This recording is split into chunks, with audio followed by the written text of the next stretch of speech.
Hello दोस्तों, welcome to AK study notes. आप सभी दोस्तों का मैं मिस्कुला बहुत बहुत स्वागत करता हूं आपके अपने चैनल में। जैसे कि आप लोग जानते हो कि आज आपके लिए शिक्षा शास्त्र यानी कि मॉडल पेपर जो बीए थर्ड ईयर के छात्र छात्राएं हैं उनके लिए बहुत ही महत्वपूर्ण और बहुत ही बढ़िया हल और मॉडल पेपर लेके आए हैं आपके बीच में।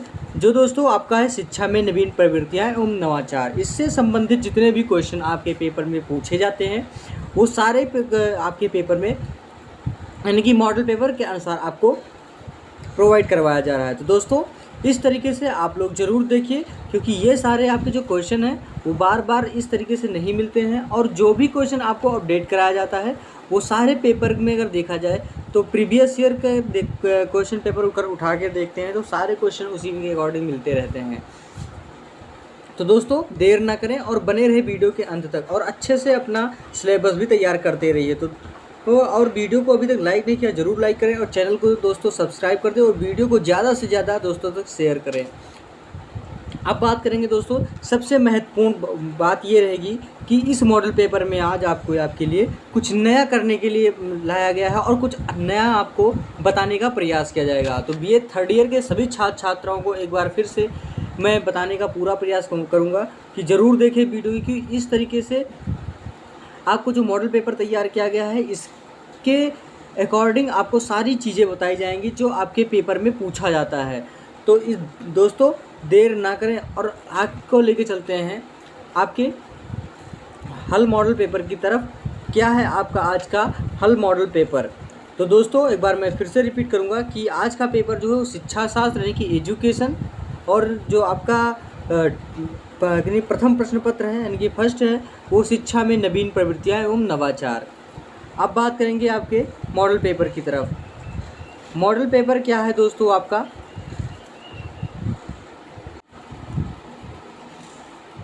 दोस्तों आज हम आप लोग आपके लिए यानी कि जो लेके आए हैं बीए तृतीय सेमेस्टर यानी कि बीए तृतीय वर्ष शिक्षा शास्त्र एंड एजुकेशन। प्रश्न पत्र आपका है प्रथम प्रश्न पत्र, शिक्षा में नवीन प्रवृत्तियाँ एवं नवाचार यानी कि new trends and innovations in education objectives. यानी कि ये क्या है? इनोवेशन हो गया दोस्तों आपका, इनोवेशंस इन एजुकेशन ऑब्जेक्टिव। तो इसमें आपको है कि सभी प्रश्नों का सभी प्रश्न अनिवार्य है। खंड आ जो आपका होगा वो 50 शब्दों में होगा। अब इसमें आपका पहले का फर्स्ट आता है दोस्तों कि मुक्त शिक्षा से क्या तात्पर्य है। यानी कि पहले का फर्स्ट आपका आता है क्या? मुक्त शिक्षा से क्या तात्पर्य है। तो दोस्तों आइए आपको बताते हैं मुक्त शिक्षा के बारे में क्या है। इसमें आपका दे रखा है कि लिखेंगे आप मुक्त शिक्षा से क्या तात्पर्य है। इसमें लिखेंगे आप इवान इलिच की डी स्कूलिंग सोसाइटी तथा रॉबर्ट रीमर की स्कूल इज डेड नामक पुस्तकों में एक नवीन विचारधारा को जन्म दिया। रीमर के अनुसार हमारी परंपरागत शिक्षा पद्धति समाप्त हो गई, इस कारण हमें शिक्षा के नवीन साधनों की खोज करनी पड़ेगी। इवान इलिच का विचार है कि हम विद्यालयों को समाप्त कर सकते हैं या अपनी संस्कृति को विद्यालयहीन बना सकते हैं, क्योंकि विद्यालय अर्थहीन हो चुके हैं। इन विचारों में खुली शिक्षा, खुली अधिगम, दूरस्थ शिक्षा, सतत शिक्षा आदि अवधारणाओं को जन्म दिया। मुक्त शिक्षा से अभिप्राय उस शिक्षा या अधिगम से है जो उन व्यक्तियों को उपलब्ध कराई जाती है जो कोई भी हो या कहीं भी हो या कभी भी अध्ययन करने की इच्छा रखते हैं। मुक्त शिक्षा से अभिप्राय है छात्रों के अध्ययन की मुक्त सुविधा, चाहे उसकी आयु या पिछली योग्यता भी हो। तो ये होता है दोस्तों आपका मुक्त शिक्षा। अब आपका आता है दोस्तों दूसरा क्वेश्चन, बहुविधि शिक्षा पद्धति क्या है। यानी कि बहुविधि शिक्षा पद्धति क्या है। अब इसमें आप लिखेंगे दोस्तों दूसरा आपका आता है कि बहुविधि शिक्षा के अंतर्गत औपचारिक यानी क्या होता है दोस्तों? औपचारिक क्या आता है? औपचारिक शिक्षा के अतिरिक्त गैर औपचारिक प्रशिक्षण स्कूल, केंद्र, अपरंपरागत वैकल्पिक स्कूल, प्रौढ़ साक्षरता केंद्र परंपरागत तथा आधुनिक संचार सूचना प्रणालियों द्वारा सामान्य ज्ञान तथा कौशलों व व्यवसायों की जानकारी प्रदान की जाती है। यूनिसेफ द्वारा चलाए गए यानी कि क्या होता है चेली बेटी और प्राग कार्यक्रम इस बात के प्रमाण है कि बहुविध शिक्षा प्रणाली चुनौती से भरी स्थिति ही का भी सामना कर सकती है। तीसरा आप कहते हैं दोस्तों, शिक्षा में नवाचार क्या है? बहुत ही बढ़िया क्वेश्चन है। सॉरी, आपका तीसरा क्वेश्चन आएगा धारा 45 क्या है? बहुत ही बढ़िया क्वेश्चन है। धारा 45 क्या है? धारा 45 के अंतर्गत कौन से प्रश्न आपका धारा 45 से क्या है? तो दोस्तों धारा 45 क्या है? वर्तमान समय में शिक्षा को समवर्ती सूची में स्थान दिया गया है, जिस पर केंद्र और राज्य दोनों को कानून बनाने का अधिकार दिया गया है। भारतीय संविधान की धारा यानी कि 45 क्या होता है दोस्तों? यानी कि 45 का संबंध निःशुल्क एवं अनिवार्य प्राथमिक शिक्षा के संबंध में है। इस धारा के अनुसार यानी कि इस धारा के अनुसार राज्य इस संविधान के होने के लागू से यानी कि 10 वर्ष के अंदर सब बच्चों के लिए जब तक वे 14 वर्ष की आयु पूर्ण नहीं कर लेंगे निःशुल्क एवं अनिवार्य शिक्षा प्रदान करने का प्रयास करेगा। तो यही आपका धारा क्या है? 45 है। धारा 45 के अंतर्गत आपको क्या क्या जानकारी मिलती है? निःशुल्क पढ़ाई और निःशुल्क शिक्षा, ये आपको बताया गया है इसमें धारा 45 में। अब आपका चौथा क्वेश्चन आता है कि शिक्षा में नवाचार क्या है? बहुत ही बढ़िया क्वेश्चन कि शिक्षा में नवाचार क्या है? शिक्षा में नवाचार के बारे में थोड़ा बहुत आपको हम दोस्तों ज़रूर बताएंगे। सबसे बड़ी बात तो दोस्तों इसमें ये है कि आपको थोड़ा समझने के लिए अपने आप को थोड़ा मोटिवेट करना पड़ेगा, क्योंकि ये सारे क्वेश्चन बार बार आपके पेपर में पूछा भी गया है।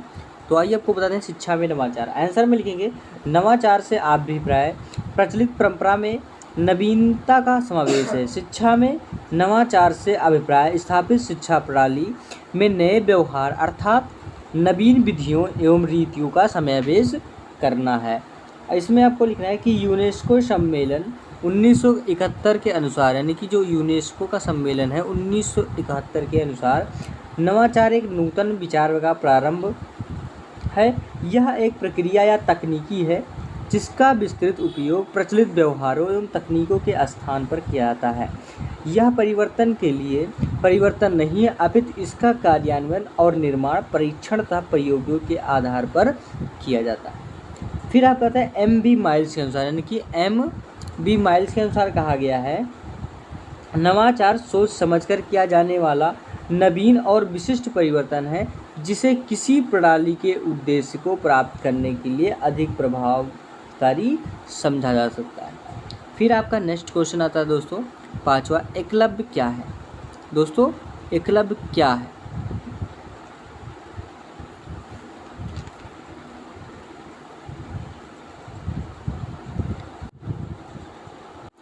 तो दोस्तों अब बताएंगे आपको एकलव्य क्या है। एकलव्य के बारे में, एकलव्य एक गैर सरकारी संस्था है जिसे हम कहते हैं NGO। क्या कहते हैं दोस्तों? NGO कहते हैं, जो मध्य प्रदेश यानी कि MP के होशंगाबाद जिले के होशंगाबाद विज्ञान शिक्षण कार्यक्रम से उत्पन्न हुआ।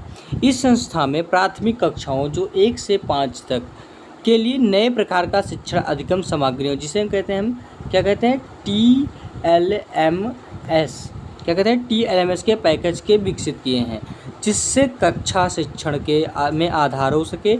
यह संस्था ग्रामीण प्राथमिक स्कूलों के साथ मिलकर कार्य कर रही है। इस संस्था के निष्कर्षों के आधार पर नए स्वरूप वाली पाठ्य पुस्तकें, शिक्षण सामग्री, कक्षा की गतिविधियाँ एवं शिक्षक प्रशिक्षण कार्यक्रम बनाए गए हैं। इनकी सामग्री ग्रामीण बालकों के अनुभवों पर आधारित है। शिक्षक भी प्रायः स्थानीय भाषा का प्रयोग करते हैं। इससे बच्चे उनके साथ घुल मिलकर कक्षा गतिविधियों में भाग लेते हैं। अब आपका आता है दोस्तों नेक्स्ट, शिक्षा अधिकार अधिनियम क्या है? क्या है दोस्तों? शिक्षा का अधिकार अधिनियम क्या है? अब आपको बताएंगे कि शिक्षा का अधिकार अधिनियम क्या है। शिक्षा का अधिकार वास्तव में मानवाधिकार है, यानी कि वास्तव में क्या है, मानवाधिकार है। आर्थिक, सामाजिक व सांस्कृतिक अधिकारों को अंतर्राष्ट्रीय पर संविदा के अनुसार शिक्षा के यानी कि अधिकार के अंतर्गत सभी को निःशुल्क व अनिवार्य प्राथमिक शिक्षा अधिकार निहित है।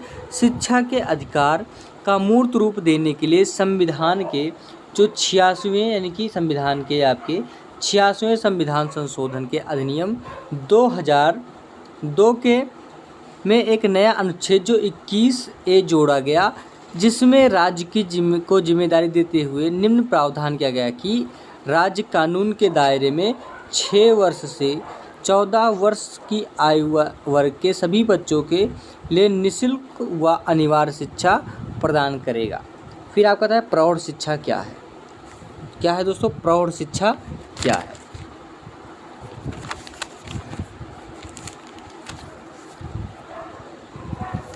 अब प्रौढ़ शिक्षा में आपको लिखना है कि प्रौढ़ शिक्षा ऐसी शिक्षा है, यानी कि प्रौढ़ शिक्षा ऐसी शिक्षा है जो प्रौढ़ों यानी कि वृद्धों को दी जाती है। इसके माध्यम में उन व्यक्तियों को साक्षर बनाता है जो दीर्घ आयु के होते हैं अथवा सामान्य रूप से जिनकी अवस्था यानी कि जिनकी अवस्था जो है वो 18 वर्ष क्या है, जो 18 वर्ष से की आयु से अधिक होती है। प्रौढ़ शिक्षा के बारे में वह धारणा प्रचलित कि यह निरक्षर लोगों को साक्षर बनाती है। सीखना, पढ़ना या गणना का ज्ञान कराना इसका मुख्य कार्य है। सन 1947 ईस्वी में यानी कि सन 1947 ईस्वी में राष्ट्रीय शिक्षा सलाहकार बोर्ड का सभा में मौलाना अब्दुल कलाम आज़ाद ने कहा था कि प्रौढ़ शिक्षा का उद्देश्य केवल वयस्क को साक्षर बनाना न मात्र नहीं बल्कि इसके अंतर्गत सभी प्रकार की शिक्षा आती है जो प्रत्येक नागरिक को जनतांत्रिक की व्यवस्था को विवेकपूर्ण सदस्य बनाए। तो ये आपका प्रौढ़ शिक्षा हो गया दोस्तों। अब प्रश्न आपका आता है कि 8वां कि शिक्षा में उदारीकरण से क्या तात्पर्य है। बहुत ही बड़ा क्वेश्चन है कि शिक्षा के क्षेत्र में उदारीकरण से अभिप्राय शिक्षा संस्थाओं की स्थापना व संचालन में एवं शैक्षिक कार्यक्रमों के नियोजन, कार्यान्वयन तथा पर्यवेक्षण में उदार दृष्टिकोण अपनाकर उन्हें रूढ़ सरकारी लाल फीताशाही से बचाना है। उदारीकरण को शिक्षा के सार्वजनिकरण की दिशा में ऐसा सकारात्मक प्रयास माना जाता है जो शिक्षा व्यवस्था को रूढ़िवादी दृष्टिकोण से छुटकारा दिलाकर वंचित वर्गों, महिलाओं, निर्धनों आदि सहित अधिक से अधिक लोगों को गुणवत्ता परक यानी कि क्या होता है, गुणवत्ता परक का विपुल प्रयोग तथा छात्र केंद्रित शिक्षा व्यवस्था वस्तुतः शिक्षा के क्षेत्र में आई उदारीकरण की प्रवृत्ति का परिणाम कहा जा सकता है। यानी कि इसका जो परिणाम है उसे हम कहा जा सकता है। फिर आपका आता है DWCD क्या है। बहुत ही बड़ा क्वेश्चन, DWCD क्या है।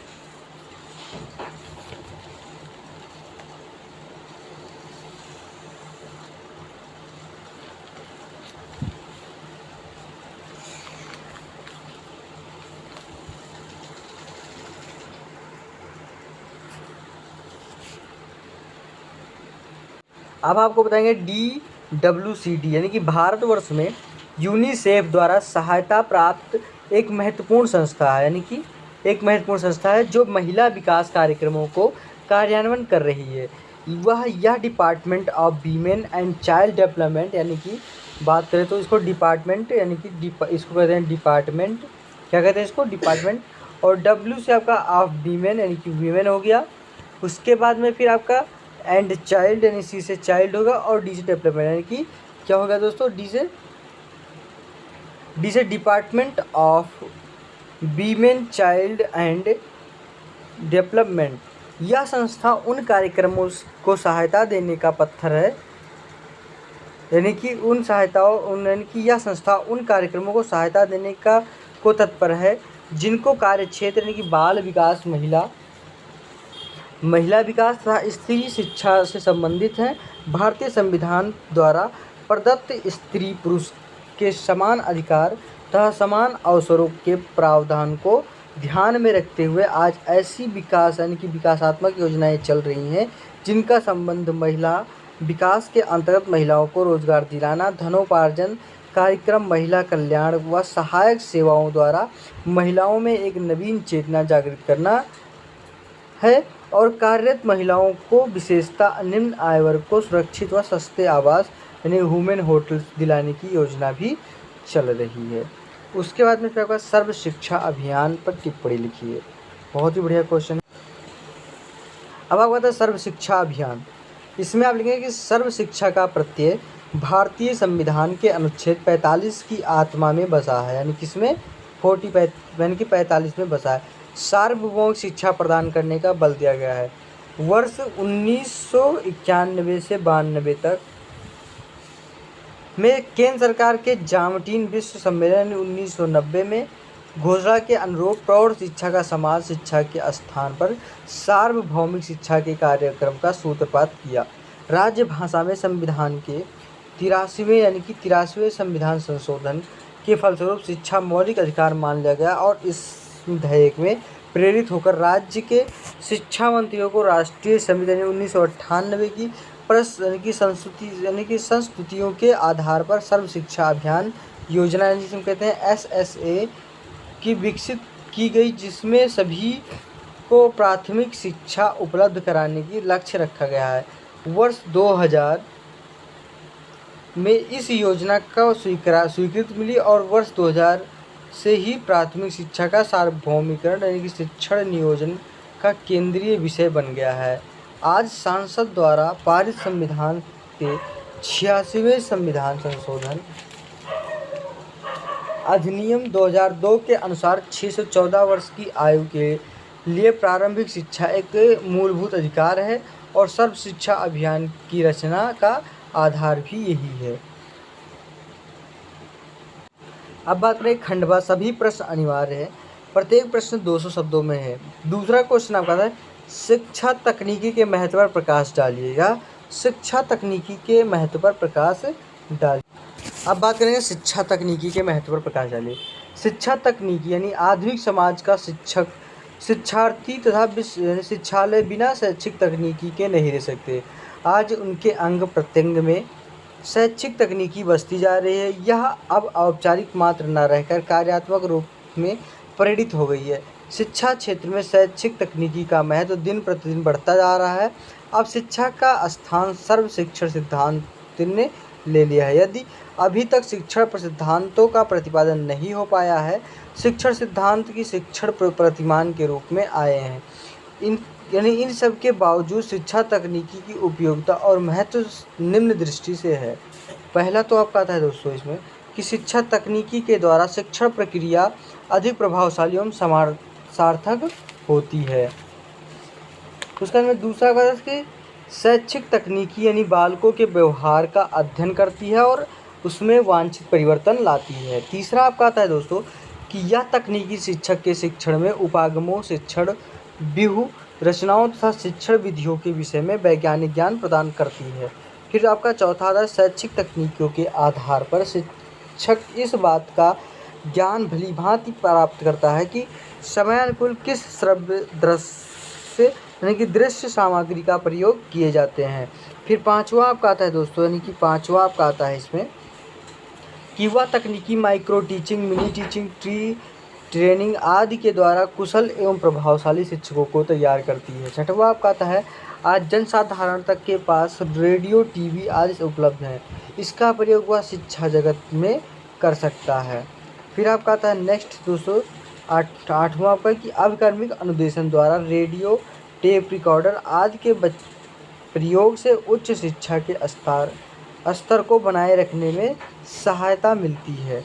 फिर आपका नौवां आता है शिक्षक के प्रत्येक कार्य में शैक्षिक तकनीकी उपसहयोगी है।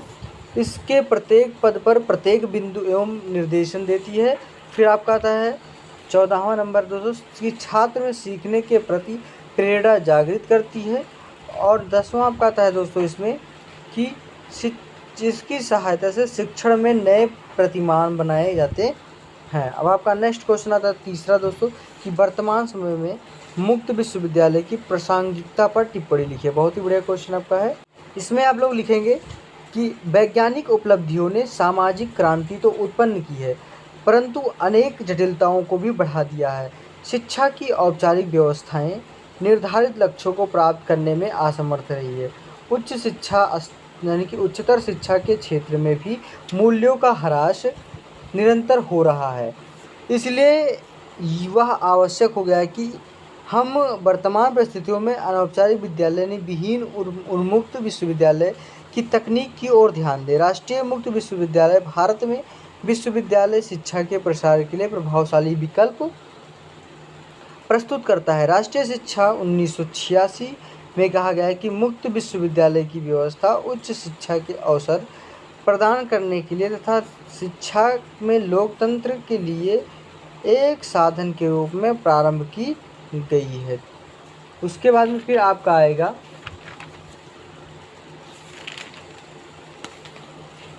कि भूतपूर्व प्रधानमंत्री दिवंगत श्री राजीव गांधी जी ने इंदिरा गांधी राष्ट्रीय मुक्त विश्वविद्यालय की IGNOU ये आपके संबंध में कहता था कि हमारा प्रयास है कि भारत की गरीब से गरीब पिछड़ी से पिछड़ी जनता के बच्चों की अच्छी से अच्छी शिक्षा मिले और उसका एक कदम हम आज यहाँ से ले रहे हैं। इस मुक्त विश्वविद्यालय से देश के कोने कोने तक शिक्षा पहुँचेगी।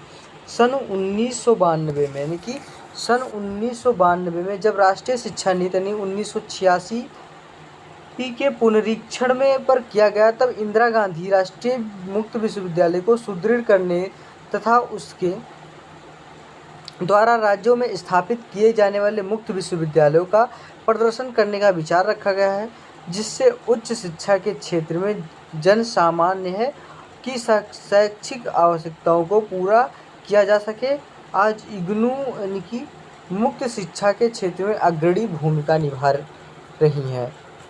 अपने देश में जनसंख्या अनियंत्रित एवं अबाध गति से बढ़ रहा है। देश में निरक्षरों एवं अशिक्षित व्यक्तियों को बहुत बड़ी फौज तैयार हो रही है। संविधान की व्यवस्था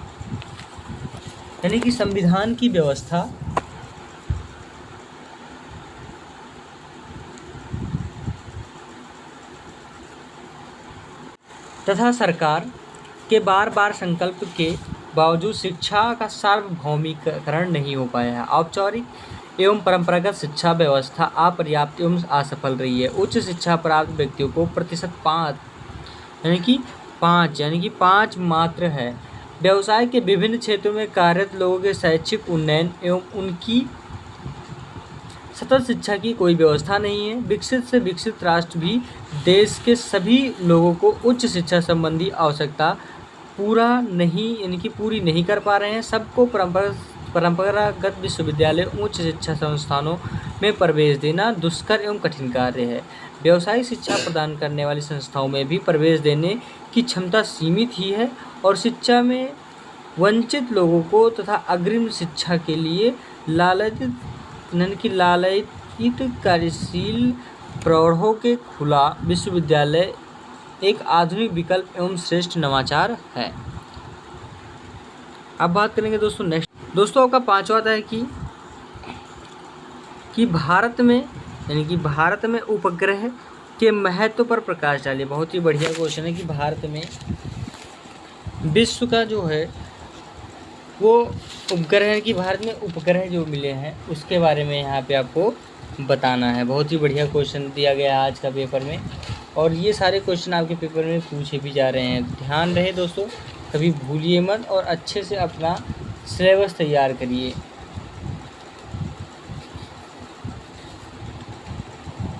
अब आपका था दोस्तों कि भारत में उपग्रह के महत्व पर प्रकाश डालिए। बहुत ही बढ़िया क्वेश्चन कि दूरदर्शन का प्रभाव क्षेत्र सीमित होने के कारण उपग्रह सैटेलाइट की सहायता से इसका विस्तार बढ़ा दिया गया है। अतः दूरदर्शन उपग्रह अनुदेशात्मक योजना से शिक्षा का बहुआयामी विकास हुआ है तथा दूरदर्शन उपग्रह के माध्यम से शिक्षा को अधिक सरल एवं प्रभावी बनाया जा सकता है। उपग्रह दूरदर्शन ने शिक्षा में विशेष योगदान प्रदान किया गया है। पहला तो आपका आता है दोस्तों कि शैक्षिक कार्यक्रमों के विकास तथा सुधार में प्रगति हुई। दूसरा आपका आता है इसमें कि वैज्ञानिक प्रगति में सही दृष्टिकोण का विकास हुआ है। फिर तीसरा आपका था दोस्तों कि स्वास्थ्य से संबंधित कार्यक्रम के माध्यम से लोगों में जागरूकता आई है। चौथा फिर आपका आता है इसमें कि विशिष्ट विषयों के विशिष्ट ज्ञान का प्रसारण। और पांचवा आता है कि प्रौढ़ शिक्षा तथा अनौपचारिक शिक्षा के अंतर्गत प्रभावशाली प्रयोग। उसके बाद में फिर आपका आता है दोस्तों कि अध्यापक प्रशिक्षण पाठ्यक्रम में उसका प्रयोग, यानी कि इसका विशेष योगदान है। फिर नेक्स्ट है कि पत्राचार पाठ्यक्रम, सामूहिक शिक्षा योजना, खुला विश्वविद्यालय आदि में प्रभावशाली ढंग में प्रयोग हैं। फिर आपका आता है दोस्तों कि प्रायः छात्र मातृभाषा,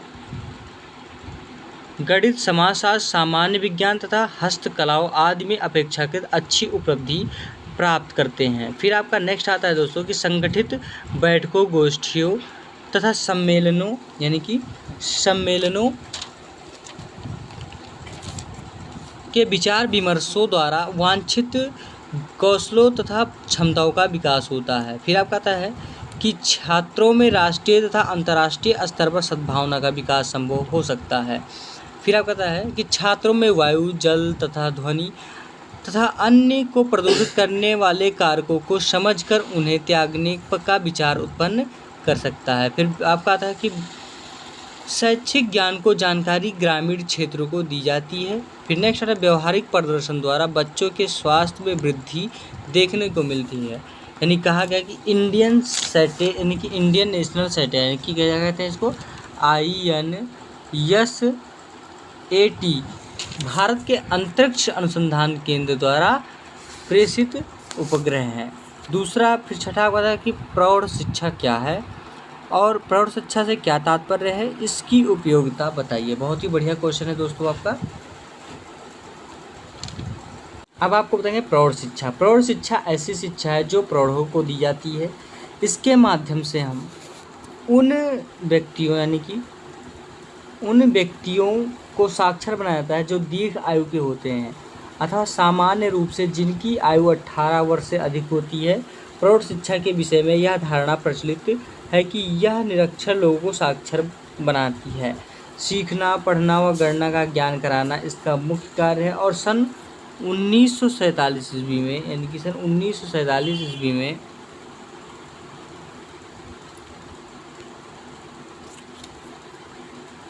राष्ट्रीय शिक्षा सलाहकार बोर्ड को सभा में मौलाना अबुल कलाम आज़ाद ने कहा था कि प्रौढ़ शिक्षा का उद्देश्य केवल वयस्क को साक्षर बनाना मात्र नहीं, अपितु इसके अंतर्गत वह सभी प्रकार की शिक्षा आती है जो प्रत्येक नागरिकों को जनतांत्रिक व्यवस्था का विकासपूर्ण सदस्य बनाए। प्रोफेसर SN मुखर्जी के अनुसार कहा गया है कि प्रौढ़ शिक्षा व्यापक रूप से ऐसी शिक्षा कही जा सकती है जिसमें वे सब प्रकार के अन्वेषण, चाहे वे औपचारिक हो या अनौपचारिक, आ जाते हैं जो प्रौढ़ों को दिए जाते हैं। अब आपका प्रौढ़ शिक्षा की उपयोगिता के बारे में बताएंगे। प्रौढ़ शिक्षा की उपयोगिता इसके मुख्य व्यापक उद्देश्यों से स्पष्ट है। KG सईदेन के अनुसार कहा गया है कि प्रौढ़ शिक्षा का उद्देश्य विभिन्न राष्ट्रों के सभी स्त्री पुरुषों को परंपरा मिलाकर एक मैत्री भाव उत्पन्न करना है।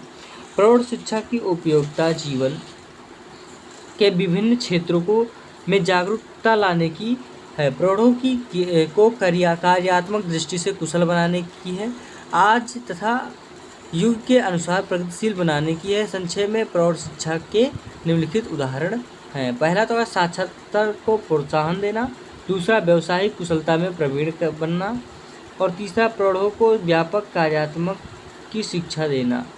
फिर चौथा कहता है प्रौढ़ों में नवीन परिवर्तन की चेतना जागृत करना। छठवां कहता है प्रौढ़ों में समाज की संस्कृति के प्रति अनुराग भाव विकसित करने पर बल देना। फिर उनमें श्रेष्ठ मानवीय मूल्यों का विकास करना और पारिवारिक जीवन में गुणात्मक सुधार लाना। उसके बाद में फिर आपका आता है दोस्तों कि प्रौढ़ों को राष्ट्रीय एवं सामाजिक विकास की समस्याओं में अवगत कराना है। फिर नेक्स्ट आपका आता है कि समाज सेवा और समाज हित के भावों को प्रौढ़ों में विकास करना है। प्रौढ़ों को स्वस्थ एवं अच्छे रहने के लिए सजग करना। उसके बाद फिर आपका आता है उन्हें अपने देश के विकास के प्रति तथा राष्ट्रीय लक्ष्यों को जागरूक बनाना। फिर आपका नेक्स्ट है कि महिलाओं एवं कमज़ोर वर्गों का उत्थान करना। उसके अंदर ये आपका था प्रौढ़ शिक्षा के बारे में बताया। अब आपको आएगा दोस्तों नेक्स्ट, यानी कि किन्हीं 2 प्रश्नों के उत्तर खंडबानी सेक्शन बी के अंतर्गत जो पूछा था, और प्रत्येक प्रश्न का आंसर आपको 500 शब्दों में। तो दोस्तों वीडियो अच्छी लगे ज़रूर लाइक करें और चैनल को ज़्यादा से ज़्यादा शेयर करें। और दोस्तों सबसे बड़ी बात यह है कि वीडियो को ज़रूर लाइक करते चलिए और सब्सक्राइब भी प्रेस करते चलिए। 7वां क्वेश्चन है दूरस्थ शिक्षा की अवधारणा क्या है। दूरस्थ शिक्षा में संचार माध्यमों की भूमिका स्पष्ट कीजिए। बहुत ही बढ़िया क्वेश्चन आपका रहा इसमें। फिर 8वां क्वेश्चन आपका आता है दोस्तों कि